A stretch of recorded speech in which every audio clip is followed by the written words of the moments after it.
இப்போ 1 கப் அவல் இதில் சேர்த்துக்கலாங்க.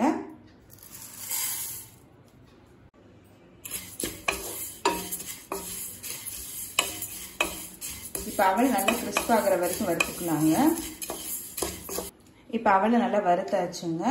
இப்போ இதை மிக்சியில் அரைச்சிக்கலாம். இப்போ அவலை மிக்சியில் கொரகொரப்பாக அரைச்சாச்சுங்க. பார்க்கறது பார்த்தீங்கன்னா ரவை மாதிரி இருக்கணும், ரொம்ப நைஸாக அரைச்சிடாதீங்க. இப்போ அடுத்தது 2 கப் தண்ணி சேர்த்துக்கலாங்க.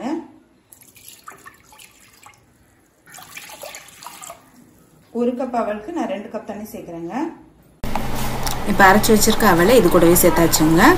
கட்டி இல்லாமல் இருக்க நல்லா கிளறிக்கலாம்.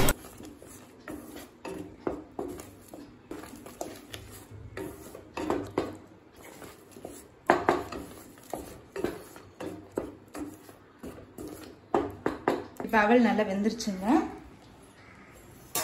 இது கூடவே 1 கப் சர்க்கரை சேர்த்துக்கலாம்.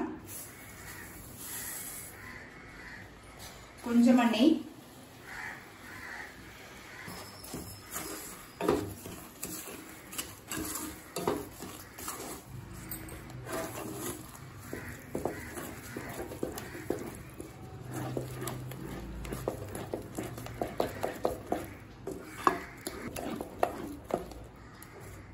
அடுத்தது 3 ஏலக்காயை தட்டி போட்டுக்கலாம். கொஞ்சம் ஃபுட் கலர் சேர்த்துக்கலாங்க.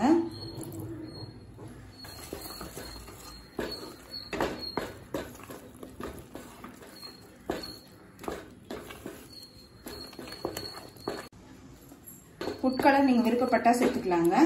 இது கூடவே 1 டேபிள் ஸ்பூன் நெய் சேர்த்துக்கலாம்.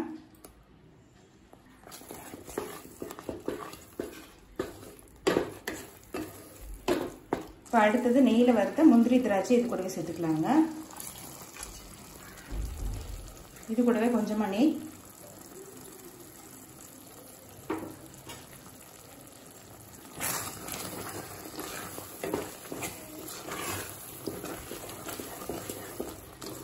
இது பார்த்தீங்கன்னா நமக்கு எதில் செஞ்ச கேசரினே தெரியாது. நமக்கு ரவையில் பண்ணுற அளவுக்கு அவ்வளோ டேஸ்ட்டாக இருக்குங்க. அவல் கேசரி ரெடி ஆயிடுச்சு. நம்ம சர்வ் பண்ணிடலாம்.